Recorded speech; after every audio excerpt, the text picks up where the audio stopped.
তিনি পৃথিবী ছেড়ে চলে গেছেন রবীন্দ্রনাথের জন্মের 40 বছর আগে।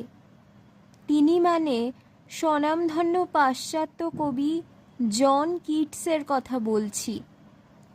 তিনি বেঁচে ছিলেন মাত্র 26 বছর। সারা জীবনে সহ্য করেছেন অসীম যন্ত্রণা। তা যক্ষ্মার মতো দুরারোগ্য রোগের পীড়া হোক বা সমালোচকদের কটূক্তি, তারপরেও লিখেছেন ode to the nightingale, ode on a Grecian urn, on first looking into Chapman's Homer, the eve of saint Agnes প্রভৃতি কালজয়ী সব কবিতা। কিটসের ওড টু আ নাইটিঙ্গেলে একটা লাইন আছে, My heart aches and a drowsy numbness pains my sense as though of hemlock I had drunk or emptied some dull opiate to the drains. 1 minute passed and leadwards had sunk.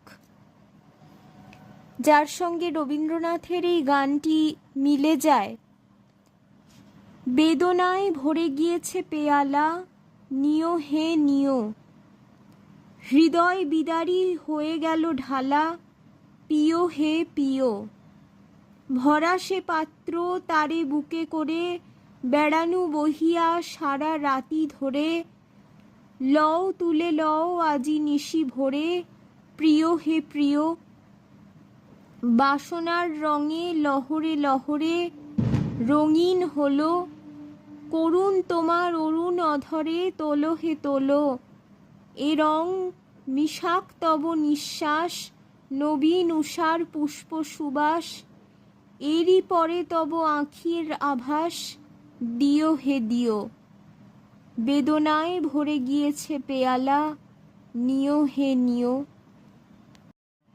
আপাত অর্থে মিল লাগলেও Kitts এবং রবীন্দ্রনাথের শৈশব ও যৌবন কেটেছে একেবারে আলাদা রকমের। কিটস ছিলেন মধ্যবিত্ত পরিবারের সন্তান। জীবিকার্জনের হেতু তাঁকে চিকিৎসা ক্ষেত্রে ও সৈন্যদলেও একটা সময় কাজ করতে হয়েছে। পরে লে হান্টের হাত ধরে কবিতার জগতে প্রবেশ। তবে প্রবেশ করা মাত্রই বিপ্লব সৃষ্টি করলেন চেতনা জগতে।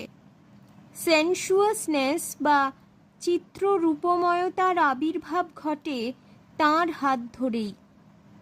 এই দিকটাতে রবি ঠাকুরের সঙ্গে তাঁর মনস্তত্ত্বগত মিল দেখা যায়।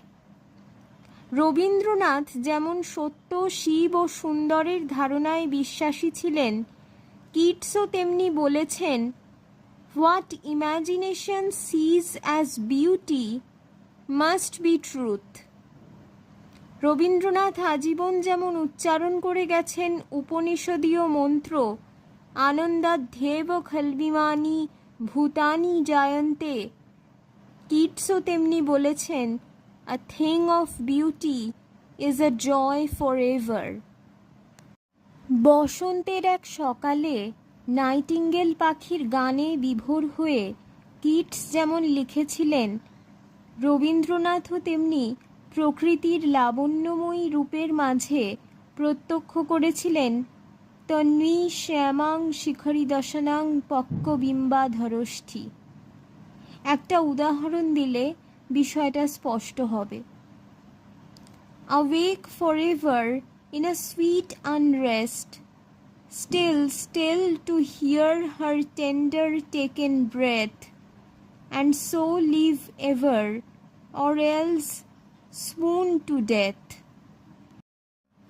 যক্ষের বিরহ চলে অবিরাম অলোকার পথে, পবনের ধৈর্যহীন রথে, বর্ষা বাষ্প ব্যাকুলিত দিগন্তে, ইঙ্গিত আমন্ত্রণে, গিরি হতে গিরি শীর্ষে, বন হতে বনে, সমকোৎসুক বলাকার ডানার আনন্দ চঞ্চলতা, তারই সাথে উড়ে চলে বিরহীর আগ্রহ বারতা।